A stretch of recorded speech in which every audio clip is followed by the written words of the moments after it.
I'm actually ethnically Swiss. I'm Iranian Swiss.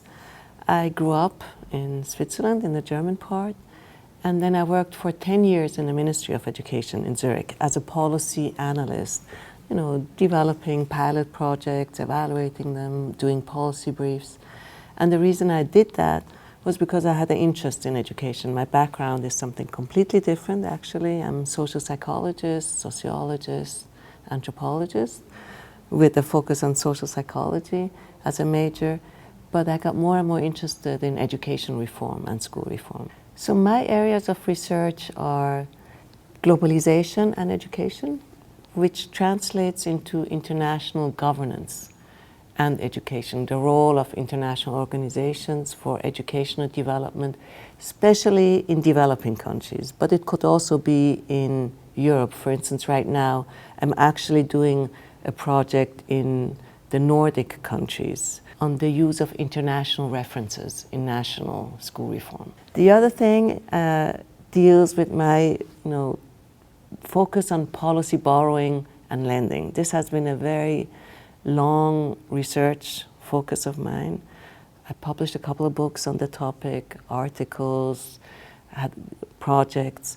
Basically, the question is, which reforms travel from one country to another and which don't, and why do they resonate in a given context?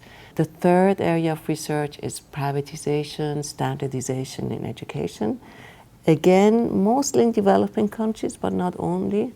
We have this phenomenon, we have a bifurcation. We have in developing countries low-fee private schools, but also we have high-fee private schools, such as International Baccalaureate and American schools, British schools. I'm interested at the interaction between the public and the private.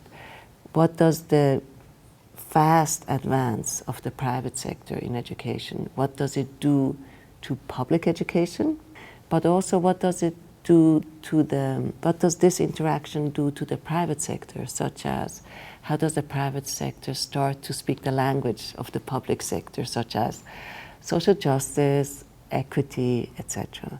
At the Graduate Institute, I teach, this semester I've been teaching 2 courses.